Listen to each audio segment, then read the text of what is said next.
Hello बच्चों, आप सभी को नमस्कार। कैसे हैं आप सब? हमें उम्मीद है कि आप लोग अच्छे होंगे। देखिए, आज हम पढ़ाने वाले हैं भिन्न फ्रैक्शन। देखिए, इसमें चैप्टर अगला है। देखिए, इसमें क्या है, यदि कोई संख्या p बाई क्यू के रूप में हो तो उसे भिन्न कहते हैं। यानी जहाँ p और q दोनों का है पूर्णांक हैं, p और q का है दोनों पूर्णांक हैं, लेकिन q को नॉट जीरो। अगर q को नॉट जीरो होना चाहिए तब वो जाकर भिन्न होगा। ठीक है, भिन्न के p को, देखिए भिन्न के p को अंश तथा न्यूमरेटर बोलते हैं इसको, तथा q को हर यानी डिनोमिनेटर बोलते हैं इसको, कहा जाता है। ठीक है, यानी ये जो p बाई क्यू है, ये p बटे के q जो लिखा जाएंगे इसको क्या बोलते हैं, अंश बोलते हैं। क्या बोलते हैं, अंश। और ये है जो इसको बोलते हैं हर, इसको न्यूमरेटर बोलते हैं,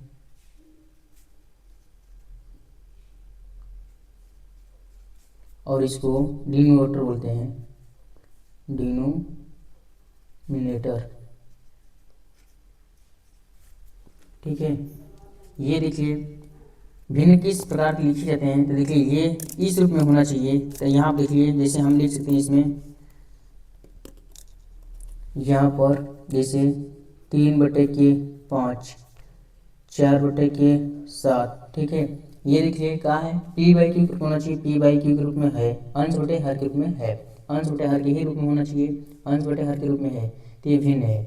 अब देखिए यहाँ पर कहेंगे 0/4, तो ये भी क्या है, p बटे क्यू के रूप में है, तो है। इसमें देखिए बोला है कि p और q दोनों पूर्णांक होने चाहिए, पूर्णांक होने चाहिए यानी ऋणात्मक धनात्मक और शून्य दोनों हो सके, लेकिन q का मान इक्वल नॉट जीरो होना चाहिए, यानी q का मान जीरो नहीं होना चाहिए, हर में जीरो नहीं होगा तब। जैसे यहाँ पर देखिए, अगर हम जीरो में यहाँ पर लिख दें, अगर यहाँ पर 0/4 लिखे तो देखिए भिन्न है, लेकिन 4 बटे अगर जीरो रख रहे हैं तो ये भिन्न नहीं है। ठीक है, ये भिन्न नहीं होगा क्योंकि ये इसके q का है जीरो है, q इक्वल नॉट जीरो लिखना है। ठीक है, तो q का मान जीरो नहीं होना चाहिए, तब जाकर के वो भिन्न होगा। ठीक है, ये चीज़ें।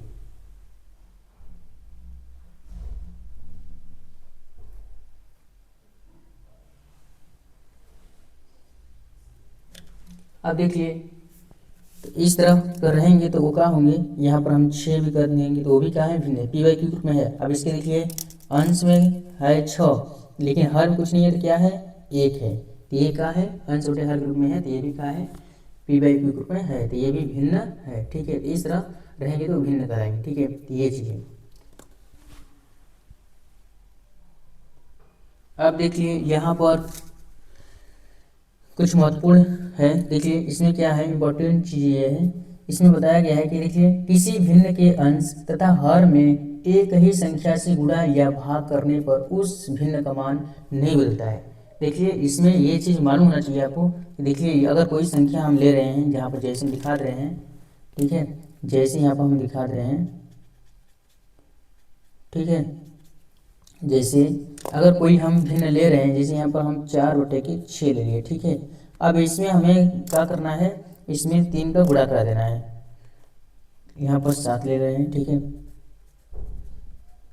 4/के अगर 7 ले लिए, ठीक है, तो यहाँ पर अगर हम के कोई संख्या से गुणा कराना है, ठीक है, या भाग कराएंगे, यानी इसमें हम गुणा करा दिए 2 का और इसमें भी 2 करा दिए, तो इसका मान कितना हो जाएगा, तो यहाँ पर देख रहे हैं जैसे ही हम गुणा कराएंगे तो 8 हो जाएंगे और यहाँ पर 7 दूनी के 14 हो जाएंगे। ठीक है, तो यहाँ 8/14 हो गया। ठीक है, तो ये देखिए गुणा किया है, लेकिन यहाँ पर गुणा किया है तो कहा 8/14 हुआ। अब इनको सरल करने का मान में वही परिवर्तन होगा, इसमें काटेंगे तो 2 चौके 8, 2 7 14, देखिए ये कट जा रहा है ना, 4/7 वही मान है कि नहीं, ये चीज़ है। इसमें यही चीज़ दिखना था कि ये उसके मान में परिवर्तन नहीं होता है, तो इसके हम कोई भी अंश हर दोनों में जब भी देखिए भिन्न में अगर गुणा करते हैं तो अंश में भी अगर जिस संख्या करते हैं वही संख्या का हर में करेंगे, और जिस संख्या का हर में गुणा करेंगे वही संख्या का अंश में करेंगे, जिस संख्या का अंश में भाग करेंगे उसी संख्या का हर में करेंगे, जिस संख्या का हर में भाग करेंगे उसी संख्या का अंश में करेंगे। तो इस तरह करके करते हैं। ठीक है, देखिए इसी तरह हम भाग करके भी दिखा दे रहे हैं। जैसे हम कोई संख्या यहाँ पर ले लिए, जैसे हम इसमें ले रहे हैं 3/4, ठीक है। और इसमें क्या है, देखिए यहाँ पर इस तरह कर दिए,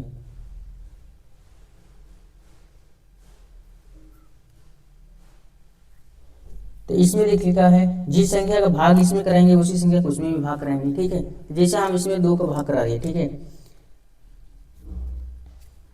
इसमें क्या करिए 2 का भाग करा दिए, ठीक, 4 का भाग करा दे रहे हैं, ठीक है, 4 का भाग करा दिए, तो इसमें क्या होगा, तो इसमें इनके क्या आएंगे, तो 4 का भाग करेंगे तो 2 आएंगे, और यहाँ 4 का भाग करेंगे तो 1 आएंगे। देखिए 2 बटे क्या आया, 1 आया, लेकिन 4 का भाग कराए थे, अब उसमें हम हल करेंगे यानी इससे गुणा करेंगे तो वही 8/4 आ जाएगा, नहीं उसमें तो वही चीज़ आ जाएगा, ठीक है। तो इसीलिए ये क्या होते हैं, मान में नहीं बदलते, तो जिस संख्या का अंश में भाग करते हैं वही संख्या का हर में भी करेंगे।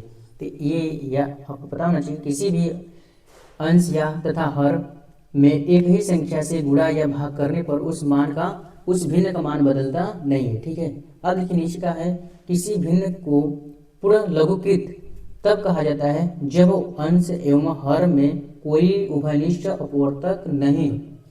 देखिए जैसे हम यहाँ पर लिख दे रहे हैं, इसका उदाहरण यहाँ दे रहे हैं, ठीक है, दूसरे वाले का, ये पहले वाले का उदाहरण था, ठीक है, ये सब पहले वाले का उदाहरण था, इसमें पहला वाला है तो ये पहले वाला का उदाहरण है, ठीक है, ये भी पहले वाले का उदाहरण है। यहाँ पर हम दूसरे वाले का उदाहरण दे रहे हैं, ठीक है, ये दूसरा वाला है। देखिए इसमें क्या है, तो इसमें देखिए अगर हम दे दिए यहाँ पर 12/16, ठीक है, 12/16 दिए, तो देखिए इसमें क्या होता है, तो ये का हम कहेंगे कि ये इस नियम से किसी भिन्न को पूर्ण लघुकृत तब कहा जाता है जब अंश एवं हर में कोई उभयनिष्ठ अपवर्तक नहीं है। इसमें देखिए अपवर्तक है, ये भिन्न है, लेकिन इसमें देखिए अभी सरल हो रहा है, और लघु मतलब छोटा मान भी हो रहा है, तो इसलिए इसको हम छोटा भिन्न बनाएंगे अभी, तब जाके वो होगा, ठीक है। जैसे यहाँ पर हम 4 3 12, 4 चौका 16, यहाँ काट दिए 3/4 का है 4 है, तो ये इसका छोटा मान है, इसका छोटा मान 3/4 है, तो यही इसका लघु कृत है जो कि भिन्न अपवर्तक उभयनिष्ठ अब नहीं होगा। देखिए 3/4 में अब उभयनिष्ठ नहीं है, किसी से अब नहीं कटेगा, तो ये चीज़ है, ठीक है। तो ऐसे करके करते हैं, तो ये नियम याद होना चाहिए, ठीक है। अब देखिए यहाँ पर देखिए इसमें भिन्नों के प्रकार क्या है, भिन्नों के प्रकार, देखिए इसमें भिन्नों के प्रकार क्या होते हैं। पहला है उचित भिन्न। उचित भिन्न किसे कहते हैं, तो देखिए यहाँ पर लिखे हम, यदि भिन्न का अंश हर से छोटा हो तो उचित भिन्न कहते हैं। यदि भिन्न का अंश हर से क्या हो, छोटा हो, अगर अंश हर से छोटा रहेगा, जैसे देखिए यहाँ पर अगर हम 2 ले लिए तो यहाँ पर 3 ले लिए, 2/3 हो गया, तो देखिए यहाँ पर क्या है कि अंश हर से छोटा है, अंश का है हर से छोटा है, तो वहाँ पर उचित भिन्न होगा, ठीक है। जैसे यहाँ पर हम 7/के कह सकते हैं 9, ठीक है, यहाँ पर 3/के कह सकते हैं 7, इस तरह अगर भिन्न हो तो क्या होंगे, उचित भिन्न होंगे, यानी जिसके हर बड़े होंगे अंश का होंगे छोटे होंगे वो का होंगे उचित भिन्न, ठीक है। तो ये है उचित भिन्न किसे कहते हैं। अब देखिए इसमें अनुचित भिन्न किसे कहते हैं। तो अनुचित भिन्न, यदि भिन्न का अंश हर से का बड़ा हो तो उसे अनुचित भिन्न कहते हैं। यानी यहाँ पर कहेंगे यदि भिन्न का अंश हर से का हो बड़ा होना चाहिए, तो हर से जब बड़ा रहेगा, तो अगर हमारा हर 3 है तो अंश का होंगे 7 होंगे, तो ये क्या होगा, अनुचित भिन्न होगा, ठीक है। अगर हम यही कह दें कि यहाँ पर 9/7 हो तो ये क्या होगी, अनुचित भिन्न होगी, क्योंकि हर से अंश का है बड़ा है। अगर यहाँ पर कह सकते हैं कि 3/2 होंगे तो क्या होंगे, ये अनुचित भिन्न है। इसी तरह हम कह सकते हैं कि यहाँ पर 5/2 होगा तो ये भी क्या है, अनुचित भिन्न है। तो इस तरह जब रहेंगे तो अनुचित भिन्न होंगे, ठीक है। इनको प्रॉपर फ्रैक्शन बोलते हैं, उचित भिन्न को, अनुचित भिन्न को इन प्रॉपर फ्रैक्शन बोलते हैं, ठीक है। तो इस तरह करके करते हैं, तो ये नियम याद होना चाहिए, ठीक है। अब देखिए इसमें क्या है, यदि भिन्न, यहाँ पर संयुक्त या मिश्र भिन्न कहते हैं, ठीक है, मिश्र फ्रैक्शन बोलते हैं इसको।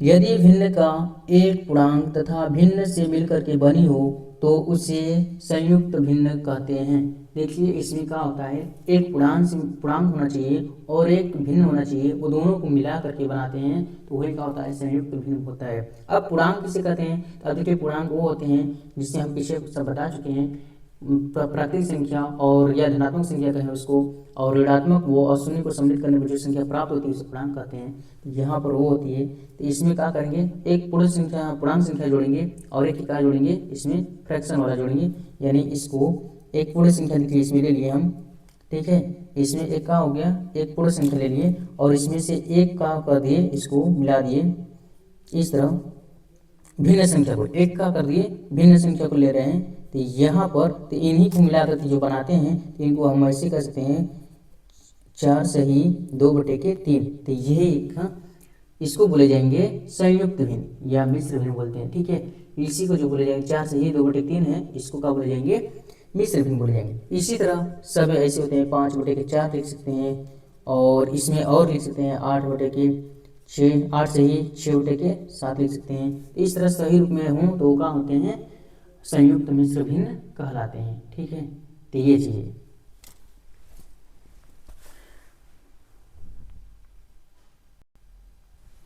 यहाँ पर देखिए वितत भिन्न बोलते हैं, कॉन्टिन्यूटी बोलते हैं, फ्रैक्शन। देखिए इसमें क्या है, किसी भिन्न का, सॉरी यहाँ पर गलत लिखा गया है, किसी भिन्न रहेगा वहाँ पर, ठीक है।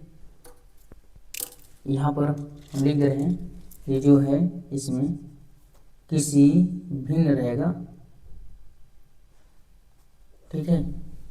किसी भिन्न का हर या कभी कभी अंश में किसी संख्या जोड़ने या घटाने से बनने वाले भिन्न को सो ये भी गलत है, इसमें भिन्न को मिश्र भिन्न वितत भिन्न कहते हैं, भिन्न कहते हैं, ठीक है। ये है, यहाँ पर किसी भिन्न का हर या कभी कभी अंश में किसी संख्या जोड़ने या घटाने से बनने वाले भिन्न को वितत भिन्न कहते हैं। तो ये देखिए कैसा हो सकता है संख्या, तो यहाँ पर इस तरह बताते हैं, यहाँ पर दर्शाएंगे इसको संख्या को, जैसे यहाँ पर 1 बटा है, बटे में दिया हो, ठीक है, इस तरह दिया हो, और उसमें से 1 बटे इसके बटे में फिर से दिया हो, बटे में इस तरह करके 3, ठीक है। और इसमें क्या किया हो, कोई संख्या जोड़ता हो या घटाता हो, यहीं पर संख्या का हो वो जोड़ रही हो या घटा रही हो, ठीक है, यहाँ पर। और फिर इसके कुल के बटे में इस तरह होंगे, यहाँ पर फिर इसके बटे में देखिए लिखेंगे 3 के बटे में पूरा। तो अगर इस तरह 5 हो और इसमें कौन जोड़ रहा हो, इस तरह जोड़ता हुआ संख्या हो, तो देखिए इस तरह जब होते हैं तो वहाँ पर भिन्न का होते हैं, वितत भिन्न कहलाते हैं। जैसे देखिए और देखिए इसमें यहाँ पर 2 प्लस को लिख दें और उसके बाद 4 लिखें, बटे के लिखें इसमें, और यहाँ पर 1 बटे के लिखें 2, और इसमें प्लस में क्या करते हैं, जोड़ देते हैं।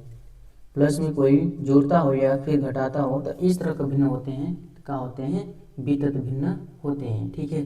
तो ये चीज़ है, आप देखिए, तो ये भिन्न को क्या कहते हैं, वितत भिन्न कहते हैं, हमें बता रहे हैं। ये चीज़ें बहुत अच्छी, जिसे आप लोग समझ में आया हो तो कमेंट में जरूर बताइए, ठीक है।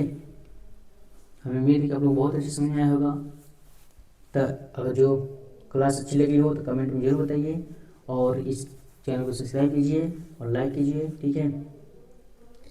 आपको आने वाले समय में बहुत सी क्लासें दी जाएगी, वो भी फ्री में ही दी जाएगी, ठीक है। देखिए आगे हम बताने वाले हैं अब भिन्नों की तुलना, क्या बताएंगे, भिन्नों की तुलना। तो भिन्नों की तुलना क्या होती है, ठीक है। तो ये अगला क्लास में बताएंगे भिन्नों की तुलना किस तरह करते हैं, तो उसमें भी जुड़िएगा।